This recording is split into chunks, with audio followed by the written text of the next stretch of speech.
Hey, good morning, you beautiful, wonderful people. I'm having a good chuckle this morning. I've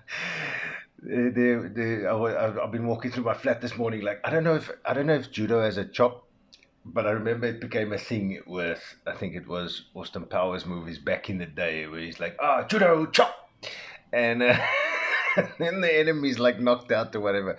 But I'm walking out now that I'm saying it. I'm thinking, yeah, but judo is a contact, a groping submission sort of thing where they throw each other and stuff. I don't know if judo is a chop. Anyway, doesn't matter. So I'm walking around here, judo chopping my way through the morning here, just like yeah, and doing these little kicks and going yeah for check. And as I'm doing it, there was a moment that I do it that I bump against something, and it's funny how I was in the moment of seeing what the Lord has for me this morning, and I'm being this silly guy, and but I'm looking at something in my mind. There's a problem or an issue in front of me, and I'm like, judo chop, yeah, for check, and and in the moment that I bumped something and I fell over, I'm like, well, that's interesting because now I was like, yeah, with the kick, I do a little kick and I go for check, and I go for check, and as I went, did something bumped me up. I was like, whoa, whoa, whoa. I was like, okay, I did not see that coming, and that made me think. Sometimes it's easier, and sometimes it seems to be harder to fend things off. Sometimes people say things and it has no effect on me whatsoever. Other times people say stuff and it hangs with me, and I thought about that, and I thought, well, if it's something that offended me or hurt me, I deal with it a lot more easier these days. It's not something that hangs with me because I don't get upset with the people anymore.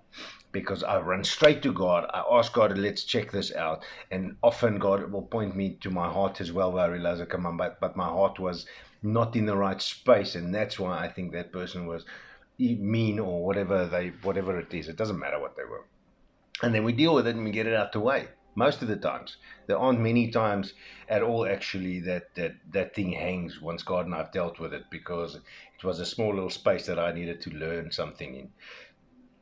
But then there are times that something happens and I don't know how I feel about it. And that's where I realized that's the thing that hangs, because I don't know if I'm upset about it. Am I hurt about it? Am I happy about it? Am I now just somewhat confused because I thought I was busy with something maybe, and then no, it's not apparently, or I missed something, or that's what then happens. And this is that's where it becomes difficult, because that's where sometimes it's easier to go judo chop, devil, get away from me, and then it's times like judo, ow, or a judo chop and a sideline move you from the side, and it's I realized those are training moments. As I'm thinking through it this morning, I realized, but those are the moments that God uses to teach me, especially also the hurt times, because I know God needs to see, or I need to see actually, I need to see where I'm going to run to when times are tough, when things pick up, when things get harsh, or whatever the case may be. And I think God also likes to see additionally, is like, okay, my son is coming to me. God doesn't make people hurt you. Remember that. The bad stuff that comes, God good, devil bad. I've said this a great many deals. God doesn't allow bad things to happen. Um, he's just not. If God is involved, it will always be good. That's the tough. People chase God out of their lives, and then bad stuff happens. They're like, God, why did you allow this to happen? No, he didn't. You chased him away, remember? So now that we've gotten that out of the way, if you realize stuff in your life becomes different as well, all of a sudden you start swearing more than you would like to, even though you've been working hard toward a place where maybe it was a problem for you and you worked it out of your life, and now all of a sudden it's just bloop, bloop, bloop, bloop, it starts picking up again. If you realize you start overthinking things again, more than most times, or than you used to, you're stressing more, you're worrying more, what you need to do is go check, because something changed.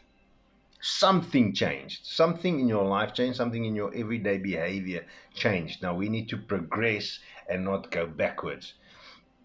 And if you do things, for argument's sake, in my space, if I've realized one thing, that if my mouth becomes a little bit naughtier, tending to use words that are not in the Bible, then oftentimes it feels like I spend less time with the Lord.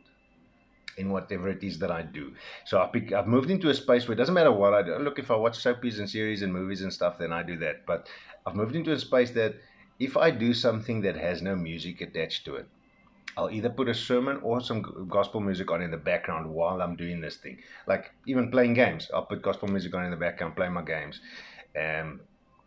Because I tend to play stuff at the moment that doesn't require me to really hear what's going on, and if people talk, their subtitles.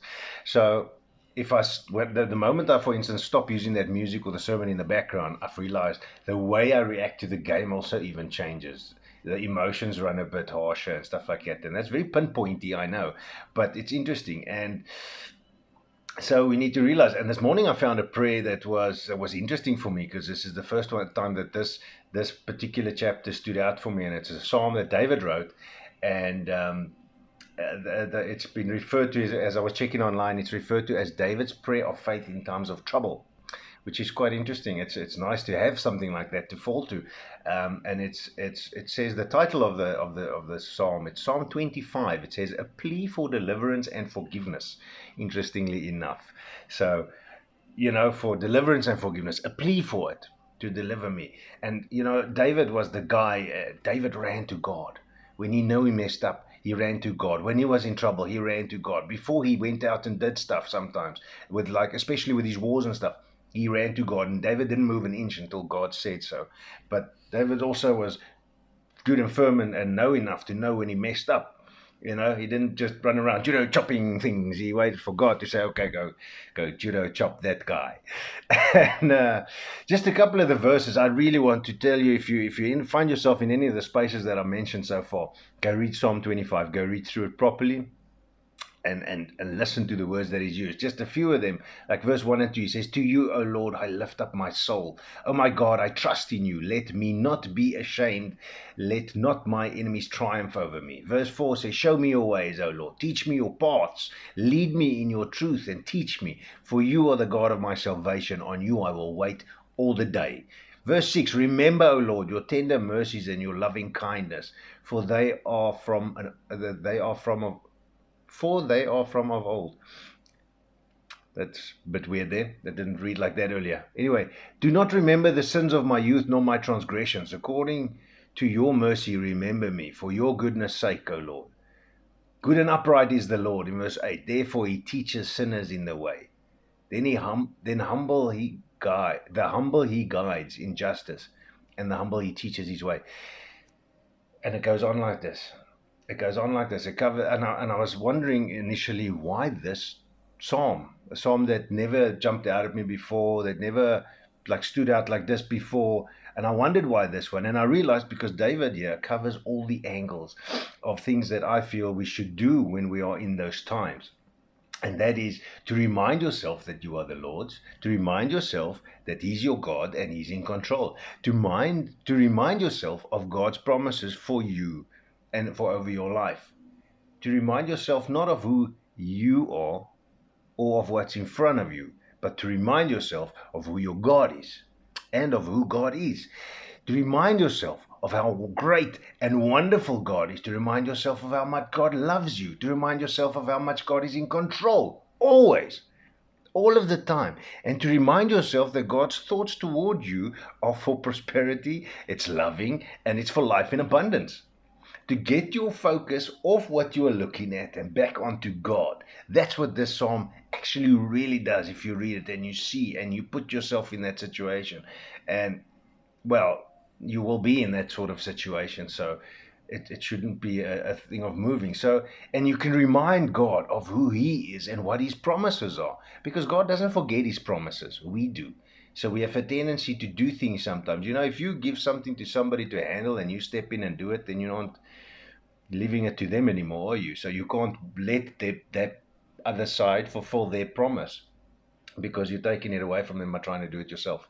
So remember that. So when you feel like this is a time for you that seems to be hitting a little bit harder or even much harder than other times, I need you to stop telling God how big your problem is, and you need to get back to looking at God, and then you look at that problem and you tell that problem how big your God is.